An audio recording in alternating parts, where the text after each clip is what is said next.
The Death Domain Cleric is one of the most powerful subclasses in Baldur's Gate 3 thanks to incredibly powerful necrotic spells and abilities. With her most powerful spells locked away out of sight, most players have no idea how broken the Death Cleric really is, but after you see what this build can do, you'll never touch life or light again. With powerful necromancy spells like Circle of Death, Dethrone, Blight, Vampiric Touch, Inflict Wounds, and so many more, the Death Domain Cleric is unmatched in their ability to unleash massive necrotic damage. Pair that with their feature Inescapable Destruction, which makes your attacks ignore resistance to necrotic damage, and the Death Domain Cleric becomes unstoppable. And that's not all. Reaper, when paired with Adroit Caster, makes your cantrips hit every single target within a large AoE. And if all that wasn't enough, the Death Cleric has a secret interaction that changes everything, which we'll go over in the leveling section. To get started, choose Death Domain at level 1. You'll gain Reaper, which causes your necromancy cantrips that only target one creature to target an additional creature. For your race, this build is perfect for any type of elf. Wood Elf would be ideal for the increased move speed, but any elf is good because we want Fey ancestry so that we cannot be magically put to sleep. This will come in handy later when we use Glyph of Warding Sleep on top of ourselves when we're surrounded by enemies to put them all to sleep without falling asleep to it ourselves. Shadowheart is a half elf, so she works perfectly for this build too. This is what you'll want for ability points. We want primarily Wisdom and Constitution. Wisdom will be important since it improves our spellcasting, and Intelligence is our spellcasting ability modifier for when we multi-class into Necromancy, so you'll want that to be high as well. You can completely dump Strength and Charisma, since I wouldn't recommend the Death Domain Cleric as the face of your party. For your spells, you'll want to choose Guiding Bolt, Command, Bless, and Inflict Wounds. Guiding Bolt grants advantage on the next attack roll against the target creature and deals 2d6 radiant damage. This is your ranged single target damage spell. Inflict Wounds is also great for single target, but requires melee range and deals 3d10 necrotic damage. Since Inflict Wounds is an attack roll and melee range, you can guarantee it's a critical hit by using it on targets that are sleeping or paralyzed from Hold Person. Bless is always great for improving your team's ability to land attacks, and Command is solid crowd control. You can also disarm enemies with Command Drop Weapon. At level 2, you'll gain your first Channel Divinity Charge. This can be used to turn undead, which causes undead creatures to flee in a large area of effect. This will get much stronger at level 5 once we gain Destroy Undead. We also gain Touch of Death. This allows you, when hitting a creature with a melee attack, to use a Channel Divinity Charge to deal extra necrotic damage. The extra necrotic damage is 5 plus 2 multiplied by your cleric level. This will trigger when you use Inflict Wounds, and if your attack would otherwise kill the target, it won't activate, which is great. At max level, your Inflict Wounds, when paired with Touch of Death, can deal around 100 necrotic damage at max level, or twinned spell it for 200 damage. Then at level 3, we gain access to a bunch of very good spells. From our domain, we gain Blindness and Ray of Enfeeblement. Blindness is a unique crowd control spell because it can disable an enemy without requiring concentration. Ray of Enfeeblement causes attacks that use strength to deal only half damage. This means strong melee attackers are perfect targets for this spell to make them easier to manage. We also gain access to Aid, Warding Bond, Spiritual Weapon, and Hold Person. Aid and Warding Bond are a must for any party, so make sure to use them, and Hold Person is a great spell to guarantee critical hits for your Inflict Wounds and other party members' attacks. Spiritual Weapon can be a source of bleed, daze, or gaping wounds. When paired with Bual's Benediction, you can give your whole party advantage with a spiritual weapon. Not only that, but if you ever need to apply Threatened to a target, you can do so quickly and easily with a spiritual weapon placed right next to them. This can allow your rogue to get sneak attacks as needed. At level 4, you'll unlock another cantrip. I like to choose Resistance to help with saving throws during dialogue. When it comes to prepared spells, there are a number of good choices depending on what you need, such as Lesser Restoration, just in case you need to get rid of any powerful negative conditions, Silence to stop a powerful spellcaster, or even Calm Emotions. Calm Emotions is a really underrated level 2 enchantment spell that has a ton of uses. Besides using it to protect your party from the Harpy's charm, or to snap Cazador's servants out of their charm, Calm Emotions can actually be used in a number of boss fights or other difficult encounters to make them much easier. Within Act 1, you can use Calm Emotions to remove the Red Cap's Bloodlust, which lets them attack 3 times and regain 2d8 hit points if it lands a killing blow. It can remove Owlbear's Rage, which grants the Owlbear in the cave the multi-attack ability, 2 strength and constitution, as well as 12 temporary hit points and resistance to all physical damage. It can also remove Null's Frenzied Fury, which grants them 3 attacks per turn, and then there's the Spider Queen's Wrath, used by the Phase Phase Spider Matriarch on Tactician difficulty and above, which can be removed by using Calm Emotions. The Spider Queen's Wrath causes the Phase Spider Matriarch to gain 4 strength, lose 1 AC, but also gain an additional attack per turn and gain resistance to all damage. And that's just some of the more powerful enrage conditions that Calm Emotions can remove in Act 1. One of the more notable uses for Calm Emotions is actually on Orin. If you cause her to lose her mind by telling her that Saravuk betrayed her by telling her own mother to kill her, she will gain a condition called a Mistmost Scarlet as a side effect of Ball forcibly transforming her into the Slayer. Calm Emotions can remove this condition that grants Orin 25 temporary hit points and a +2 bonus to strength and advantage on wisdom saving throws. For your feat, you'll want to get Warcaster. This amazing feat grants advantage on saving throws to maintain concentration on a spell. We'll want this for when we get Spirit Guardians at level 5. Since we'll be in close range dealing damage, we'll likely be getting hit and we don't want to lose concentration on Spirit Guardians. You'll also gain the ability to use Shocking Grasp as a reaction when enemies leave melee range, which they tend to do to escape Spirit Guardians. This Shocking Grasp benefits from your Wisdom modifier, so it's also much better than if you'd get the cantrip.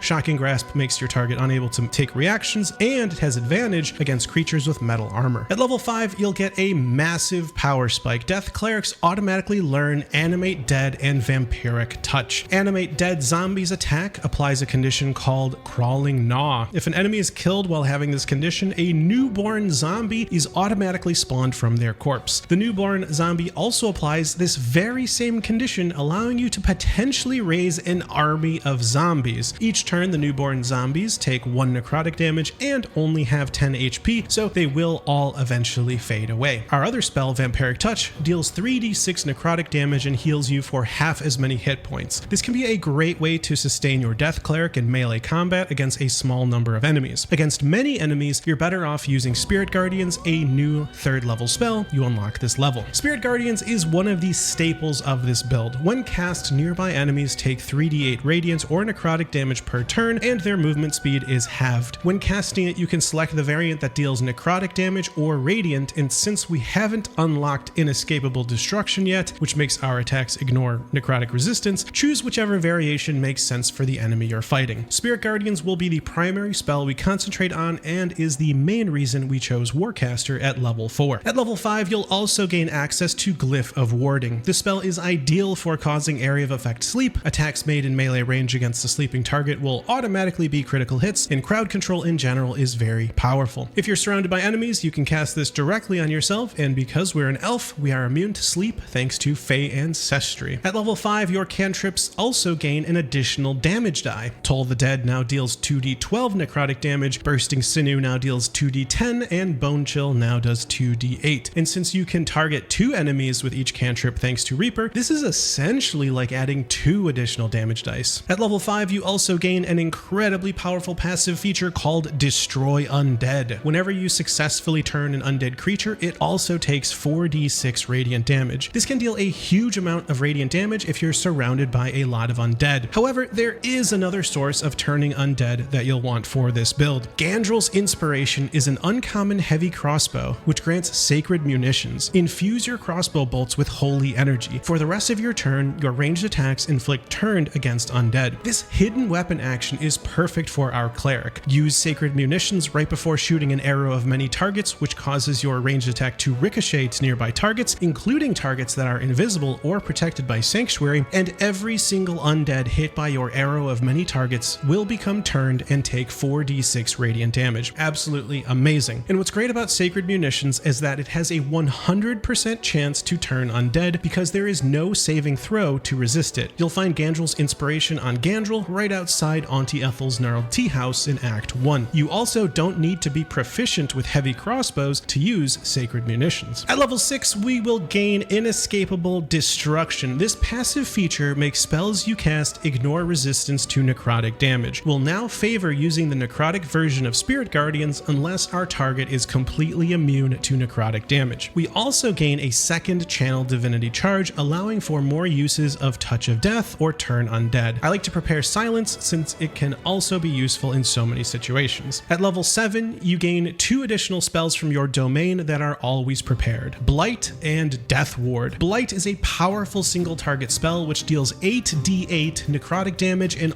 always deals the maximum amount of damage when cast on a plant, and they also have disadvantage on the saving throw against it. In Act 2, the Shadow-Cursed Shambling Mound and other Vine Blights are all considered plants, and as such they will take the maximum damage from Blight. Since they have necrotic resistance, as a Death Domain Cleric we will still deal maximum damage, ignoring their necrotic resistance, making Death Domain Clerics the most capable class in the entire game for taking on these enemies. Blight also has a hidden interaction. It can target any creature affected by Sanctuary. This makes it a great choice to prepare when going up against Karnus, the Drider. Our other domain spell, Death Ward, is always great. When Death Ward is applied, the next time damage would reduce the affected entity to 0 hit points, it remains conscious with 1 hit point left. The spell must remain prepared or the condition is lost. In our case, as a domain spell, it is always prepared, which is great. It's also great for honor mode when facing Orin's Edict of Baal. Instead of instantly dying, Death Ward will activate and keep you alive. At level 7 Cleric, we can now also prepare Banishment. This causes you to temporarily banish your target to another plane of existence. This control spell has some really nice utility. In Act 3, if a Steel Watcher is self-destructing, you can banish it and the explosion will be nullified. This can potentially save your party from a lot of damage, since the Steel Watcher will immobilize your party through its linear area of effect Maim ability and then self-destruct right on top of you. The same idea can be used against Ansur right before his Gathering Power ability will go off. Instead of running for cover, you can just cast Banishment. Then at level 8 Cleric, we gain Divine Strike Necrotic. Once per turn, deal 1d8 necrotic damage in addition to your weapon's damage when you make a melee or ranged attack. We can take advantage of this by using our bonus action to make a ranged attack. This is possible through hand crossbows or through the Fabricated Arbalest's bonus action ranged attack. We also gain our second feat, and this time choose Dual Wielder. This will give you the ability to wield 2 of the strongest staves in the entire game, the Staff of Cherished Necromancy and Markoheshkir. We'll talk more about the power of these staves in the equipment section. Also, while dual wielding 2 melee weapons, you gain +1 AC. For your new spells to prepare, choose Calm Emotions or Remove Curse, depending on what you're up against. From here, we're going to begin multi-classing. At level 9, take your first level into Wizard. For your cantrips, choose Mage Hand, Minor Illusion, and Firebolt. These are entirely for utility purposes. Mage Hand can throw items at enemies or grab items out of reach for you. Minor Illusion can be used to group up enemies before a fight, and Firebolt can ignite any smoke, powder, or explosives as needed. For your spells, choose Shield, Longstrider, Magic Missiles, Featherfall, Enhanced Leap, and Disguise Self. You won't be able to prepare all of these, so switch them out as needed. Shield takes priority as it's the only real spell we need, since the others should come from another party member already. At level 10, take your second level into Wizard and choose the Necromancy subclass. This grants us 2 important feats. First, we gain Necromancy Savant. This halves the cost to learn necromancy spells from scrolls. Learning these spells will only cost 25 gold per spell level. We also gain Grim Harvest. Once per turn, if you kill a creature with a spell, you regain hit points equal to twice the spell slot level used, thrice if it's a necromancy spell. This means we regain 15 hit points if we slay a creature using a necromancy spell that costs a level 5 spell slot, such as Dethrone. Dethrone is one of 2 spells that we are going to need to transcribe into our Wizard spellbook. A scroll of Dethrone can only be found in one place, deep within the vaults of Sorcerer Sundries behind the Karsus door. The Karsus section can be unlocked by opening doors in this order. First, Silver Hand, then Abjuration, and then Silver. Pulling the lever at the end and returning to the beginning of the door puzzle lets us enter the Karsus door. Alternatively, you can just use Knock on the Karsus door. Once inside, read the Annals of Karsus and you'll receive a Scroll of Dethrone, and you can also loot the Scroll of Dethrone, which is sitting right next to the book, for a total of 2. Learn it to gain the ability to cast it repeatedly. You also want to learn Circle of Death. The Scroll of Circle of Death can only be found in 3 places within Act 3. 1 in a buried chest in Rivington inside a barn, actually the same barn where you can find the strange ox if it survived. You can also find it in the basement of Philgrave's mansion, and the 3rd location in an opulent chest in the Cloister of Somber Embrace. When I checked these 3 locations, Philgrave's basement was the only place of the 3 where I found the scroll, so be prepared to check all 3 locations. Once you have the scroll, learn it to be able to cast it repeatedly. You'll also want to learn Misty Step. This build wouldn't get it otherwise, so make sure to learn it from a scroll when you can. At level 11, take your first level into Sorcerer. For your subclass, choose Draconic Bloodline. This brings our base AC to 13 while not wearing armor, which we don't plan to, and we also gain 1 hit point per sorcerer level. For your spells, make sure to choose Shield. We're going to unprepare the wizard version of Shield to make space for new powerful spells that we learned from the scrolls. At level 12, get your 2nd level in Sorcerer and pick up Metamagic Twin Dispel. This will allow us to twin cast spells like Dethrone, Inflict Wounds, Blight, Banish, Hold Person, and many more. You can also choose Extended Spell if you want to double the duration of Vampiric Touch, Spiritual Weapon, Banish, or other spells and cantrips. And next up are the best pieces of equipment for our Death Domain Cleric. Now, the idea behind these equipment choices is that we are going to be maximizing our spell save DC and attack rolls while also dealing massive amounts of necrotic damage and healing ourselves in the process. So the best helm for our Death Cleric is the Hood of the Weave. This helmet grants a +2 bonus to spell save DC and spell attack rolls and can be purchased from Mystic Carrion in Filgrave's Mansion in Act 3. The best cloak for our Death Domain Cleric is the Cloak of the Weave. This cloak grants a +1 bonus to spell save DC and spell attack rolls, and it also has a passive feature called Absorb Elements, but it's currently bugged and doesn't work properly. You can purchase this from Helsik in the Devil's Fee in Act 3 once her special stock is unlocked. The best armor for our Death Cleric is the Robe of the Weave. This armor grants a +1 bonus to spell save DC and spell attack rolls. Also, whenever the wearer succeeds a saving throw against a spell, they regain 1d6 hit points. The Robe of the Weave can be obtained within Ramazith's Tower inside a globe of invulnerability. You'll need See Invisibility to see a lever, which requires a DC 20 Arcana check to disable the globe. Be careful, because if you fail the check, a trap will trigger. The best gloves for our Death Cleric are the Helldusk gloves. These gloves grant you a +1 bonus to spell attack rolls and spell save DC, and also grant you the Rays of Fire cantrip. This cantrip hurls 3 Rays of Fire, each dealing 3d6 fire damage, and they also add 1d6 fire damage to your weapon attacks, but you mainly just want these for the spell save DC and attack rolls bonus. The best boots for our Death Cleric are the Helldusk boots. These boots give you the ability to teleport to an area and deal 2d6 fire damage where you land. This is great to help us spread Spirit Guardians around to all of our enemies. It also grants Infernal Evasion, allowing you to use your reaction to succeed a saving throw that you otherwise would have failed. And you can find these boots in a locked gilded chest on the top floor of Worm's Rock Fortress. And the best amulet for our Death Cleric is the Amulet of the Devout. This amulet grants the wearer a +2 bonus to spell save DC. It also gives you an additional channeled divinity charge that is restored upon short rest, not long rest as the item says. This makes this pretty much the best amulet for any cleric. This means we can use Touch of Death or Turn Undead more often per short rest. And you can get this amulet from the main offering chest in the basement of the Stormshore Tabernacle. And the best ring for our Death Cleric is the Ring of Feywild Sparks. This ring says, while your Sorceress Tides of Chaos feature is active, you will always trigger wild magic when casting spells. However, what the ring doesn't say is that it also increases your spell save DC by 1. This is why we actually want this ring for our Death Cleric, even though at first glance it would appear useless for us. And you can acquire this ring from Auntie Ethel in the basement of the Blushing Mermaid. The other ring for our Death Cleric is the Ring of Mental Inhibition. This ring is great because once an enemy fails a saving throw against one of your spells or actions, they gain mental fatigue for 2 turns. This gives them a -1 penalty to Wisdom, Intelligence, and Charisma saving throws for every turn remaining. When there are 5 or more turns remaining, the target takes 1d4 psychic damage and is no longer mentally fatigued. This is great synergy because we'll be casting a lot of spells that trigger a saving throw, and increasing our chances to succeed is always great. And you can find the Ring of Mental Inhibition in a locked chest within the house in Deep Shadows, just east of the shadowed battlefield waypoint. And the best main hand weapon for our Death Cleric is the Staff of Cherished Necromancy. This weapon causes creatures to have disadvantage on saving throws against your necromancy spells, perfect for our Death Cleric. It also gives us Life Essence Harvest, which allows us to cast any necromancy spell without consuming a spell slot. Life Essence is gained when the wielder kills a hostile creature and is consumed when we use a spell to cast a necromancy spell without using a spell slot. Now, previously it was bugged and you could just cast necromancy spells for free indefinitely, but it is fixed, and Life Essence is perfect for a costly necromancy spell like Circle of Death, Eye Bite, Blight, or even Dethrone. The best offhand for our Death Cleric is Markoheshkir. This staff grants a +1 bonus to spell save DC and spell attack rolls. It also grants Arcane Battery, which allows you to cast a spell without using a spell slot. The staff also grants Kareska's Favor, which can be used in a number of different ways. I recommend choosing Bone Shake Shaking Thunder. This gives you access to Destructive Wave, which you can then choose the necrotic damage variant. This deals 5d6 necrotic damage and thunder damage, and since we have Inescapable Destruction, our necrotic damage will go through resistance. Even better, since this spell is gained through Markoheshkir, it doesn't cost the level 5 spell slot Destructive Wave usually does. Bone Shaking Thunder also grants us resistance to thunder damage, and our thunder spells deal additional damage equal to our proficiency bonus. Since there is no necrotic version of Kareska's Favor, this one is nice to gain access to Destructive Wave. And the best ranged weapon for our Death Cleric is the Fabricated Arbalest. This ranged weapon grants you a weapon action called Illuminating Shot. For a bonus action, you can fire a shimmering bolt that inflicts 1 turn of Radiating Orb. This allows us to get value from our bonus action each turn and get value from Divine Strike Necrotic, which activates from this ranged attack, adding 1d8 necrotic damage. And that's the build. Hopefully that's the best Death Cleric build you've ever seen, and if so, please give it a like and subscribe as it helps me out a ton. Thanks, and I'll see you in the next one.